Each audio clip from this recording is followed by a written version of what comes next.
अगला सवाल डॉक्टर ममता आपसे मैं करना चाहूँगी, क्योंकि हमने ये देखा है कि लाइफस्टाइल बहुत ज़्यादा चेंज हुआ है और आज की सिचुएशन की अगर हम बात करते हैं तो फीमेल्स भी अल्कोहल कंज्यूम करती हैं, स्मोक करती हैं। ऐसे में जिन्हें पीसीओडी या पीसीओएस की समस्या है, क्या उन महिलाओं के लिए आप ये सजेस्ट करेंगे कि अगर वो कभी भी ऐसा कोई उनका मूड होता है या कहीं पार्टी में वो जा रही हैं तो कभी कभार ठीक है या पूरी तरीके से अवॉइड कर दें? अच्छा क्वेश्चन है। एक्चुअली ये आजकल की बहुत बड़ी समस्या है। तो lifestyle modification actually contents 4 parts. First is exercise, जैसे डॉक्टर संगीता ने बताया। Second is actually stress. तो स्ट्रेस में हमारी काफ़ी सारा हार्मोन जो होती है, जैसे एड्रेनलिन हो गया, कॉर्टिसोल हो गया, दीज हार्मोन्स रिलीजेस। सो ये सारे हार्मोन आपकी नॉर्मल फीमेल हार्मोन को और सप्रेस कर देता है। जैसे पहले हमारी मम्मी वगैरह या हमारी नानी वगैरह के पास ना बड़े बड़े घर होते थे, बहुत ज़्यादा काम करनी होती थी, उनके पास कामबल ही नहीं होता था। So these are the things जिसमें उनको एक्सरसाइज ऑटोमेटिकली होता था, तो नॉर्मल हार्मोन्स ऑटोमेटिकली रिलीज होते थे। सो नाउ डेज हमारे पास वो सारे नहीं है, तो हमारे लिए इसलिए एक्सरसाइज नहीं होता, तो एक्स्ट्रा एक्सरसाइज करनी पड़ेगी। सेकंड, स्ट्रेस में आपकी जो सारे और हार्मोन्स है वो सारे नॉर्मल फीमेल हार्मोन सप्रेस हो गए, तो मेल हार्मोन और रिलीज होंगे। एंड उसके साथ हम अल्कोहल एंड स्मोकिंग ये सारे ऐड करते हैं, तो दीज आर एक्सटर्नल फैक्टर्स जो आपको और सप्रेस करता है। एंड अल्कोहल एंड स्मोकिंग ये जो है ये ऐसे otherwise also it's not good for my health. तो if I want to do reduction in weight and also reduction in my lifestyle modification I am doing, then मैं उसको और ज़्यादा ऐड करूँगी तो उसमें आपको बेनिफिट नहीं है। बट फिर भी कभी कभार लिया तो कोई पूछा तो हम कहते हैं हाँ ठीक है ले सकते हो, बट ये आपके ऊपर डिपेंड करता है। And why alcohol is no, because उसमें कैलोरी ज़्यादा है। तो आप जैसे आप लेते हैं तो आप खाली पेट लेंगे तो आपको एसिडिटी होगा, एंड खाना खा के लेंगे तो आपने कैलोरी ज़्यादा कंज्यूम करा। तो these are the things. And smoking तो anyway is not good for anyone. And third factor is actually rest. Nowadays क्या होता है, रात को हम लोग काफ़ी बार मूवी देख रहे हैं या नेटफ्लिक्स आ गया उसमें सब कुछ देखते हैं, तो हमारी रात की नींद अच्छी नहीं होती। सो उसमें क्या होती है, हमारी जो नॉर्मल हार्मोन्स होते हैं they are nocturnal hormones, they release from रात की 12 बजे से 3 बजे तक। तो हम वो रात के हार्मोन्स ने रिलीज़ किया तो मुझे भी उसमें और हार्मोन्स मेरी सप्रेस हो गई। तो इसीलिए देखोगे जो नाइट शिफ्ट ड्यूटी करते हैं ऐसा नहीं है कि वो बैठ के खाते रहते हैं, लेकिन उनकी हार्मोन्स ऐसे रिलीज नहीं होते normal number, that's why they become PCOD. Fourth is आपकी न्यूट्रिशन जैसे डॉक्टर संगीता ने बताया कि there are lot of things to modify. उसमें आपको फ्रूट्स भी ऐड करनी है, fibres, fruits and vegetables add करनी है। And every day you try to have 2 fruits and 3 vegetables and 50 gram of protein for ladies. तो 50 ग्राम बहुत ज़्यादा होती है, तो दैट मीन्स कि you need to have sprouts also, you need to have उबले हुए चने, egg whites and also all the जैसे पल्सेस। तो उसमें आपकी high protein and high protein, high fibre, less carbon, less fat diet. So this is how. So alcohol कभी कभार लेना ठीक है, बट एज ए डॉक्टर आप पूछोगे तो मैं तो मना ही कर दूंगी। ठीक है मैम, मैं आपके पास लौट रही हूँ। एक कॉलर हमारे साथ उज्जैन से सकीना जी जुड़ चुकी है। सकीना जी बहुत स्वागत है आपका न्यूज़ इंडिया पर, आप अपना सवाल पूछ सकती हैं।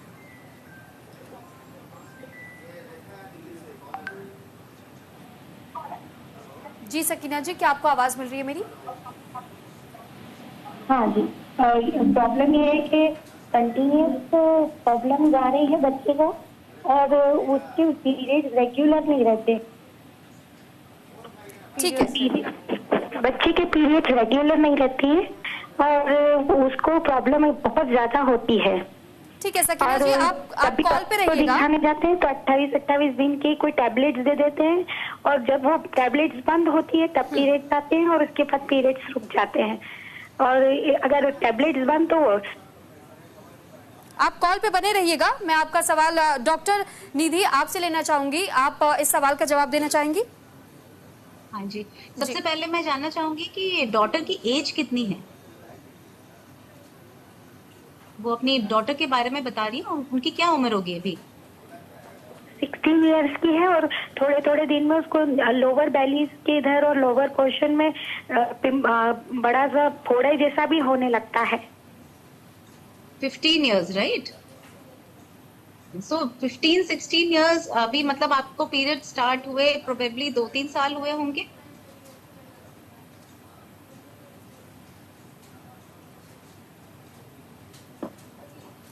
सकीना जी प्लीज टीवी सेट का वॉल्यूम कम रखिएगा और आप कॉल पर जवाब दीजिए, डॉक्टर आपको सुन रहे हैं। Anyways let me just answer her. ऐसा होता है कि जब आपके पीरियड्स स्टार्ट होते हैं तो पहले 2-3 साल आपके पीरियड्स इरेगुलर हो सकते हैं और थोड़ा कभी ड्यूरेशन ऑफ फ्लो ज्यादा हो सकता है, वेरिएशन बहुत हो सकती है, बट इसमें हमको स्ट्रेस नहीं लेना है। We can go and meet gynaecologist, हम उनसे सलाह ले सकते हैं, मगर पहले 2-3 साल हम एक जो हमारा हाइपोथैलेमस पिट्यूटरी ओवेरियन एक्सिस होता है, जो ये पूरा ब्रेन से लेके ओवरी तक का कनेक्शन है, उसको मैच्योर होने में लगते हैं। सो पहले 2-3 साल में वेरिएशंस होंगे, हमें टेंशन नहीं लेनी है, हमें बच्चे के हेल्थ पे ध्यान देना है, हमें बच्चे को पूरा एजुकेट करना है कि what is a menstrual cycle, कि बच्चा इमोशनली फिजिकली इस चीज के लिए रेडी है, हमें बच्चे को थोड़ा सा आयरन सप्लीमेंट, थोड़ा मल्टीविटामिन, ये सब देने की जरूरत है। और अब पहले एक टाइम था जब हम कहते थे कि हम बच्चों को हार्मोन्स नहीं दे सकते 18 इयर्स तक, कि उनकी हाइट रेस्ट्रिक्ट हो जाएगी। अब ये सारे गाइडलाइंस भी रिवाइज हो गए हैं, बिकॉज अब हमने देखा है कि प्यूबर्टी का ऑनसेट अर्ली हो गया है। तो प्यूबर्टी का ऑनसेट कहीं ना कहीं आजकल 10, 10.5, 11, 12 साल तक तो मैक्सिमम सभी लड़कियों को पीरियड स्टार्ट हो जा रहे हैं। तो वहां से आप मान लीजिए और 3 साल, 15 साल तक हमारी फाइनल हाइट आ जाती है, करीब करीब एपिफाइजल क्लोजर हो जाता है, उसके बाद बहुत कम हाइट गेन बचती है। तो उसके बाद अगर आपके पीरियड्स को रेगुलेट करने के लिए कई बार हार्मोनल पिल्स देने पड़ते हैं, तो वो कोई गलत बात नहीं है, बशर्ते इससे पहले आपका सारा इन्वेस्टिगेशन हो गया हो, एक बार अल्ट्रासाउंड चेक हो गया हो, एक बार आपका हीमोग्लोबिन लेवल, प्लेटलेट लेवल, कोई कोएगुलोपैथी तो नहीं है, बच्चे में कोई ज्यादा ब्लीड करने की टेंडेंसी तो नहीं है, ये सब चीजें चेक होना, जैसे थायराइड हार्मोन का चेक होना, ये सब चीजें एक बार चेक हो जानी चाहिए कि कोई बड़ी दिक्कत नहीं है, कोई ऐसी चीज नहीं है जिसकी अलग से ट्रीटमेंट चाहिए। फिर अगर आपको हार्मोनल पिल्स दे रहे हैं तो वो धीरे धीरे आपका बॉडी उसको मिमिक करेगा और पीरियड्स रेगुलराइज हो जाएंगे।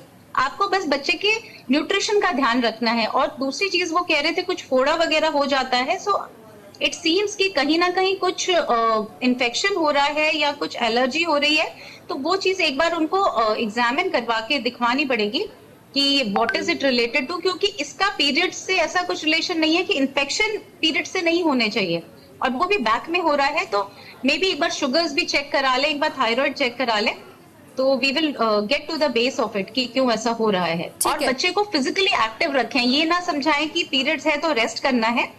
आप जो सिम्टोमेटिक, अगर आपको पेन है तो आप पेन रिलीफ के लिए ले सकते हैं पैरासिटामोल, बट अदरवाइज फिजिकली अपने आप को एक्टिव भी रखें, उससे आपकी पीरियड ज्यादा अच्छी तरीके से आएंगे, आपका पेन मैनेजमेंट भी बेटर होगा।